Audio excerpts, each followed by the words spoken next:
All right, family. Black Power. Black Power is the truth hour with General Sarah Seti. Kick back, get your mind ready for some information that's guaranteed to be heavy. I'm excited and delighted to be accepting members to the Sarah Seti YouTube page, a dynamic page. Y'all know what it is. Black Power, Black Frequency. If you're feeling that frequency and energy, you should most definitely join. Link right in the video description is in the chat. Click it, you get a video introduction rundown on the memberships, what they entail. You see one you like, you should most definitely join. Even if you don't, I appreciate your presence here at the Sarah Seti YouTube page. Continue to engage, continue to advance. That's right, family. Ring the alarm, KingSeti.com, online marketplace, official General Sarah Seti DVD lectures, t-shirts, tank tops, hoodies, African and Kemetic jewelry, holistic tonics and remedies, home decor, accessories for every room in the house. I got something for your family. I know you're going to like it and love it. You need to get on over there, check out the catalog, get you something, get a discount, shop and save and shop. Pull the fire alarm, GeneralSeti.com, SETI University. We talking about over 1,500 videos, nothing but heat, nothing but fire. Over 40 different subjects, all the subjects that you know and love from the general. Plus, we got the grandmaster teachers, man. I got hand-picked documentaries and lectures on every subject that can advance your mind. I'm telling you, it's not another catalog that can be put together that can even compare or compete. So get over there to SETI University, General SETI today. Become a member today. Don't hesitate.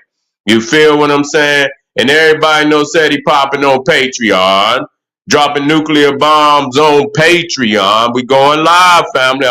I'm just warming up. I got to get warmed up so when I go over there, I'm on fire. How to reconnect to your black divinity. You should most definitely get over there. You know, we got so much going on out there. It is time for you to understand how to empower yourself and get this poison out of your spirit and your veins that they've been pumping in there from day one that you open up all these so-called holy books and have not had a master teacher could edit that information for you to get the juice out of it and throw away the pill. You've been eating the poison. You see what I'm saying? And you have not been spiritually growing like a primordial. You understand? One of the direct lineage of the creator. And so get on over there to Patreon, plug on in, get this information, because I guarantee you it's going to be ground shaking. That's right. And you know the general's on Rumble. You know I'm ready to rumble on Rumble. You see the Black Power scholar that will not stumble or fumble under no circumstances. You feel what I'm saying? That's going. I'm broadcasting live. Well, simultaneous. I'm not broadcasting today, but I will be in a couple of days. I want to get it off the ground where all the family know that I'm there, and then we're going to get exclusive over there. I'm going to start picking them off over there. You know, I know that's they little, you know, they're enclave, but goddamn it, the general's there. Any one of them, I'm there. I'm there for all. I want all the smoke. You feel what I'm saying? So get on over there, become subscribe to the general on it's King Seti on Rumble. Make sure you subscribe. The link right down in the video description is in the chat. To all the family that donate to the general, I thank you. I appreciate the fact you appreciate me. Any of the family out there would like to donate to the hard-working general, the link is right down in the video description. It's in the chat. Ray is putting it in the chat. Please click it, donate. I thank you ahead of time. And make sure you subscribe to all my YouTube channels, King Seti, General Seti, Sarah Seti. Rock that notification bell. Get a video a thumbs up. Like it because you love it. Share it with your family and friends. And comment. Just don't say nothing stupid because I will ban your ass. Nah. Here we go, family. We talking about the 12 years that the man they call Jesus Christ lived in Egypt, but nobody wants to talk about that. You see, they don't now we know it's allegory, but nevertheless it must be told. Because within the allegory, within a parable is a hidden message. is hidden. It's been you understand, it's being taught in a way where it hides the truth. And the one who is teaching the parable has the key to unlock the door to the truth. And many times they don't give the person the key. They speak the parable, but they leave those who hear the parable in a state of confusion. Leave them in a state of confusion. And so the thing is what they don't talk about. Because again, when we talk about Egypt, the only thing that they can say about Egypt is, oh, evil Egypt enslaved the Israelites. Did nobody told them motherfuckers to bring their ass to Africa? Did nobody tell them to bring their ass to Africa? When you read the Bible, it's not like when somebody come and jump on us and take us from our land. You see, they came to Africa to kidnap and take. You see? And so, the so-called Israelites asked Pharaoh, could they come into Egypt? They asked Pharaoh because their ass was out there in that damn desert and they were starving. You see, and according to the story, Joseph had the rank of prime minister. We know that this is a lie, but we got to decode it. It's information that been veiled that's telling the truth. That we will, that we be, being, righteous, and when we see a motherfucker hungry, we give him a bone.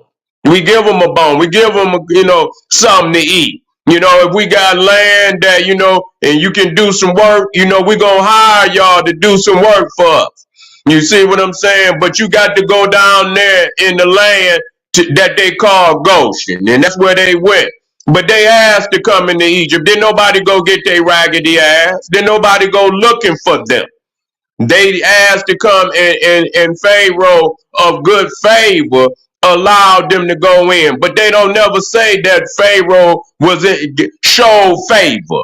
You see, God didn't force the Pharaoh to allow it. The Pharaoh did that of his own righteous, spirit to allow them to come in. And so, but they betrayed the Pharaoh. That's what happened. That's why he punished their ass. They came in there and they betrayed the Pharaoh, because many of them so-called goat herders and shit, when they brothers and shit on the outside was coming in to try to conquer Egypt, they became collaborators with their brothers. That's really what it boiled down to. They became a fifth column within Egypt. And so all that was a Trojan horse. When we allowed them to come in there, and they sat in there and they smiled and they did the work that was asked of them, but they was in there sneaking out, going to tell their brother, and where all the, where the weak soft spots was in Egypt, and, and so on and so forth. And so that's the reality of that. But, but so the thing is, when there are many things about Egypt that is beneficent in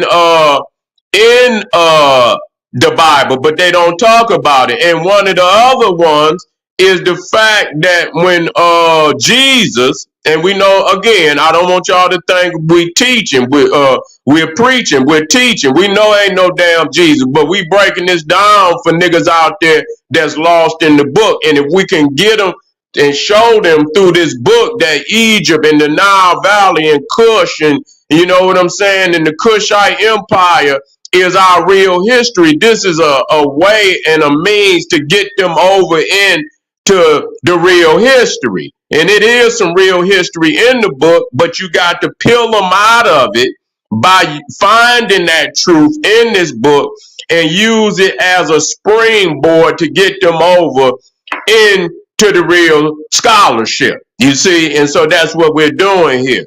And so, no one says the fact that, that Egypt was the land of refuge for Jesus when he was a baby. You see, and when Herod, because it was prophesied that a Messiah would be born in Israel, and this brought great pain to the ruler Herod, because he knew his reign would be over. You see, if it was true that this king, because it said that he was the king, he would be the king of Israel. And so, that brought very much, much concern to Herod. And so he put out an edict that all Hebrew Israelite boys of the age 2 down should be murdered. He committed infanticide. But Jesus wasn't even 2 at that time. He wasn't even 1. He wasn't even 1, because it says that when the wise man came to visit Jesus, the 3 wise men, which were Ethiopians, not one of them. When you talk about the Persians, you talking about the land of Nimrod. You talking about Memnon. That's the land of Ethiopians, and so they're gonna show you one nigga, and 3 white boys. That's how they always do. They got to inject themselves in it. But you talking about, even that people don't understand, and why was it that 3 magicians would come, be the first 3 individuals to visit Jesus as a child, magicians. Now, and it's crazy, because God led these 3 wise men to Jesus. These weren't just 3 individuals that just somehow just by mistake ran in to Jesus out on while they was riding their camels. No, this wasn't that type of situation. That they were actually led to Jesus by a star that was controlled by God. That's true. They followed the star, and they said they followed the star, and I'll talk about that. And see, that brought great, when I was young, and I was still studious. It brought, I said, well, damn, why is these, why would he bring magicians, the mad guy? They wasn't even Israelites, you see. And so that right there that's a veil. You got to understand, that's a veil right there. They're showing you that some of that truth is coming from the Ethiopian bloodline, the Ethiopian scriptures. You see what I'm saying? Even with that, because when they talk about it, the Magi, and we'll talk about that. The three wise men. Let's talk about that. That's Matthew 2, and it says, now when Jesus was born in Bethlehem, black, the city of black divinity of Judea, in the days of Herod the king, behold, there came wise men. So they, see, but what makes them wise? Because they weren't Israelites. They weren't but wise men from the east to Jerusalem, saying, where is he that is born King of Jews? For we have seen his star in the east, and we are come to worship him. Now, and when Herod the king had heard these things, he was troubled, and all Jerusalem with him. Now, the question I used to ask, even that, like I say, I've been a scholar for a long time. I used to ask myself, I say, well, goddamn, how did the Magi recognize the star in Herod and nobody in Jerusalem recognized the star? You see, they didn't recognize the star, but it's supposedly their Messiah. That don't make no sense. You see, I'm gonna say, and I'm gonna drop this jewel on you right quick now. I'm gonna drop this jewel on you. Say, we're talking about Matthew, chapter 2, huh? We're in here now. We're in here. uh, Matthew chapter 2, verse 2, and it says, saying, where we talking about the Magi, saying, where is he that is born King of the Jews? For we have seen his star in the east, and we are come to worship him. You see, and Herod the king had heard these things. He was troubled, and all Jerusalem with him. And when he gathered all the chief priests and scribes of the people together, he demanded of them where Christ should be born. This the fucking king of the Jews, and he don't even know where the fuck he's supposed to be born. You see what I'm saying? This ain't their Messiah, man. This is this is not their Messiah. This have nothing to do with the Jews. This is an African story. You know what I'm saying? They editing the story, but you can see clearly that they have no understanding of the story at all. You see, and so is and they said unto him in Bethlehem of Judea. And he should have asked them, well, why the fuck did y'all not see the star? And here come three goddamn magicians from Persia, which is Ethiopia. Now, you got to understand that in the ancient times, it wasn't known as no damn Persia. That's a lie. In the ancient times, it was known as Cush. Okay? All of what you call Southern Asia was known, it was a district of Cush. Understand that. And so, and thou Bethlehem in the land of Judah, art thou the least among the princes of Judah, for out of thee shall come a governor that shall rule my people Israel. Then Herod, when he had privily called the wise men, inquired of them diligently what time the star appeared. He didn't even know. He didn't even know. The Jews didn't even know that the star even appeared. That wasn't a Messiah, man. This was an Ethiopian. See, y'all got to understand that the book been edited. You know, they didn't added different names of Jesus and Herod and, and this, that, and the third. That this ain't got nothing to do with them. They didn't co-opted Ethiopian material. You see, Cushite Egyptian material.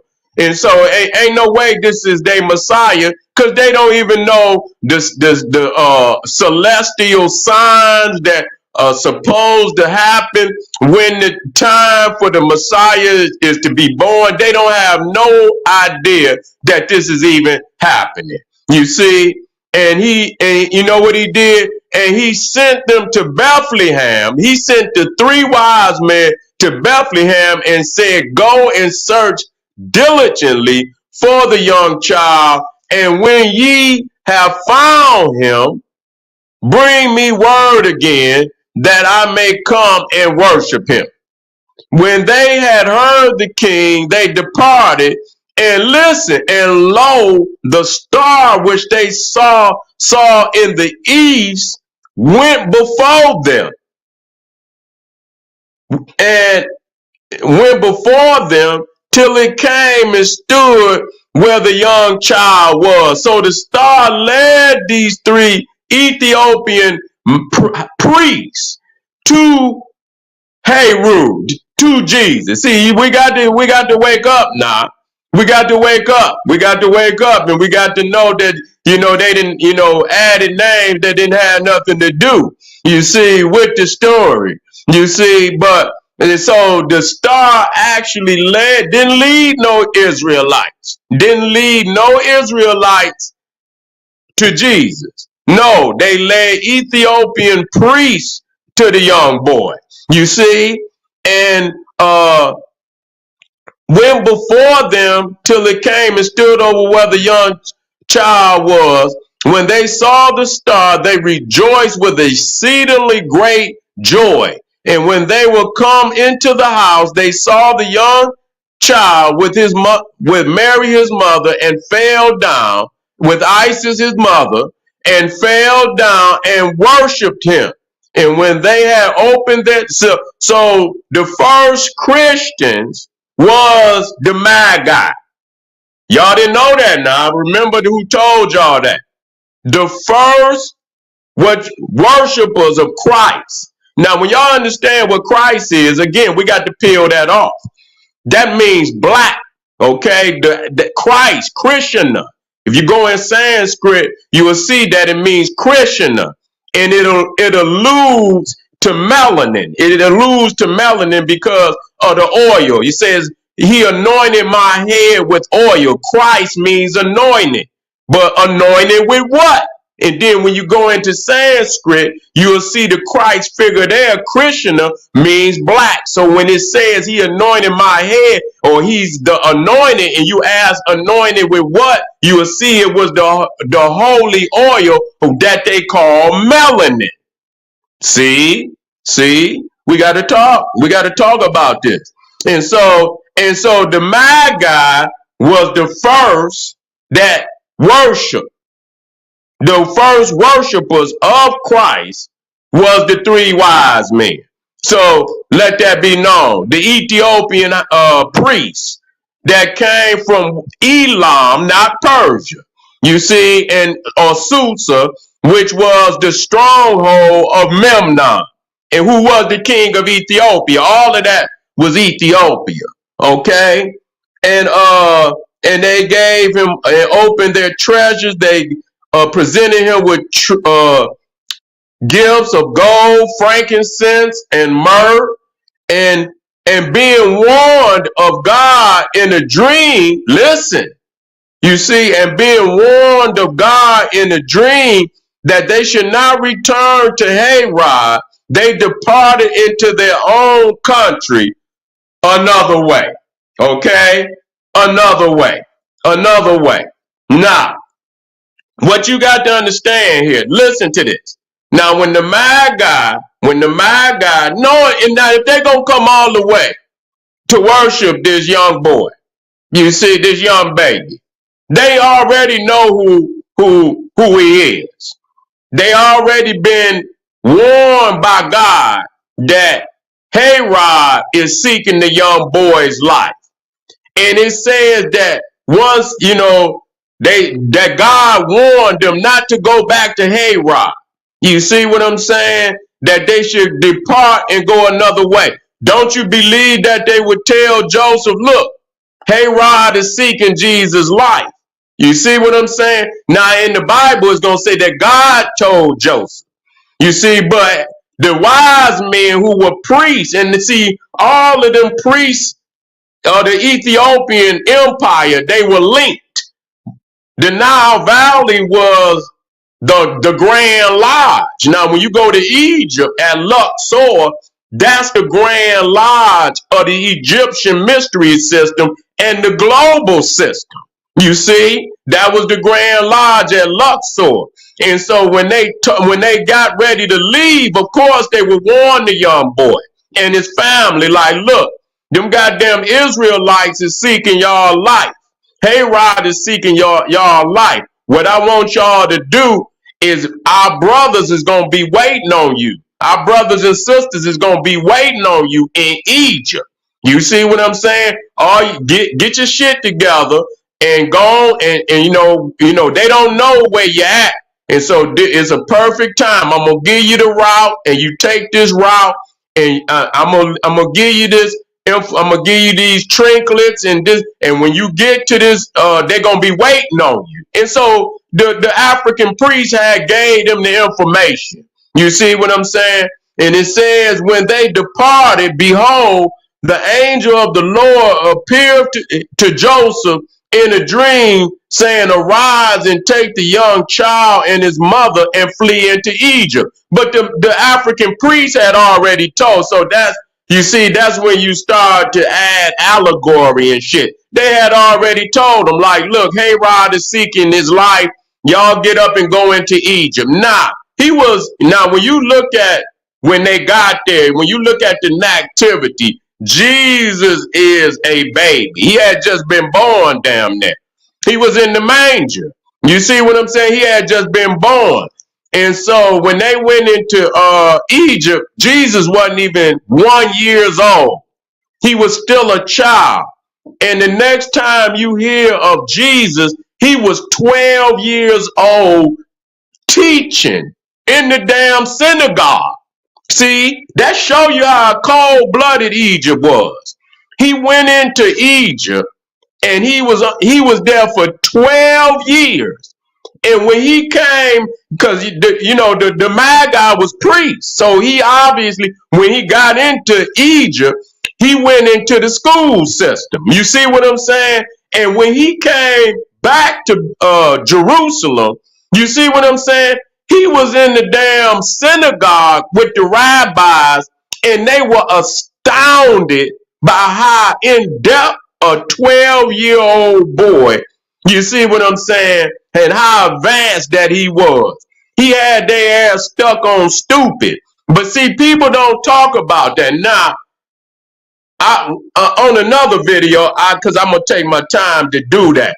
There are areas in Egypt that don't nobody talk about that are actually places of pilgrimage where Christians go to, where they say Jesus actually either he lived there or he, you know what I'm saying, his family lived there, places that are, sacred to, Christians in Egypt. But there are stations in Egypt that speak that he had been there. You see what I'm saying? Whether it was a house or whatever it was.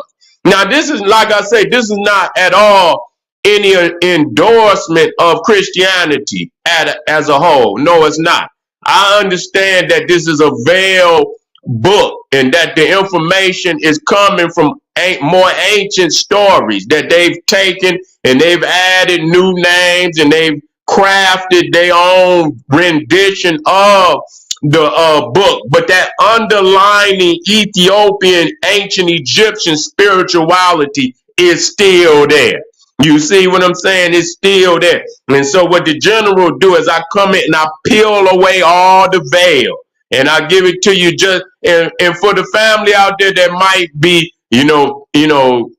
might be in the church, they might be of a Christian persuasion. This is a way to get them to see that Egypt and Ethiopia and that these is their people and that this is a great empire of the ancient world. You got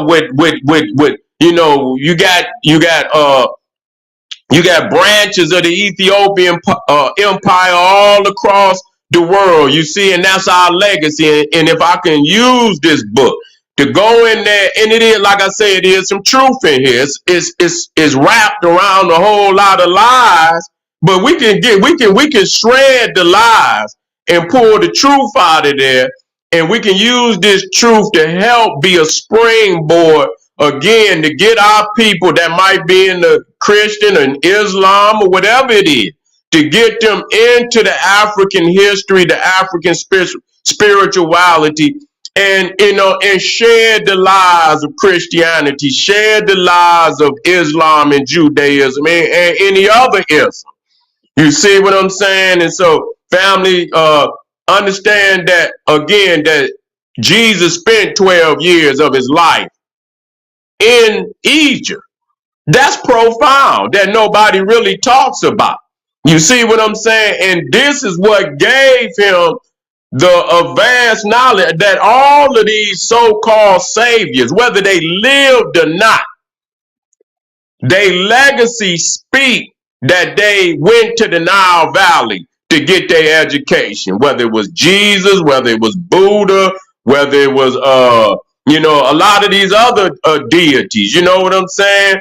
That they came into Egypt to get their whether it was the Greek philosophers and so on and so forth, whether it was Moses, all of them came to the Nile Valley, and this is where they got they knowest, they awakening into the mysteries. You see what I'm saying? That great knowledge of that great ancient knowledge that our people had compiled over hundreds of thousands of years. You see what I'm saying? And so we again here that Egypt was the place of refuge. And when he could not live no other place on the planet, it was his brothers and sisters that accepted him in. You see that? Don't nobody talk about that. You see, they talk about, oh, evil. It was Egypt that took the Christ child in.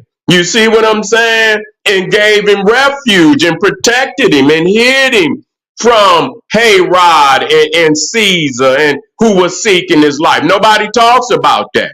And that he went to school in Egypt as a young boy for 12 years. And then, like I say, you don't hear Jesus again until he's in the synagogue. That's right, the sin of God, the synagogue, the sin of God. When he was in the synagogue, you understand, dumbfounding the rabbis who couldn't even keep up with him. So that just show you how advanced that wisdom was in ancient Egypt. You feel what I'm saying? So family, and matter of fact, the next time I'm gonna try to get the stations for you. You know, my computer will be in probably a couple days, 2-3 days. I'm waiting on it, and then that way I can show y'all the different stations in Egypt that they say that this Christ child will either touch one way or another. And so we'll look into it, family, because don't nobody talk about that. All right, family. I'll be black. I appreciate y'all kicking it with the general. That's right. Yeah. That's right. I want y'all to hit up some of them links down there with the general. I'll be right black. Don't you go nowhere. We gonna kick it. You understand? I know it's Saturday and you ain't got nothing better to do but get this ancient wisdom from the general. This is the general saying, hey, arm yourself with knowledge. Hit some of them links, support. Arm yourself with knowledge. Bang on that wicked ass beast daily. Liberation through African education and confrontation. Black power.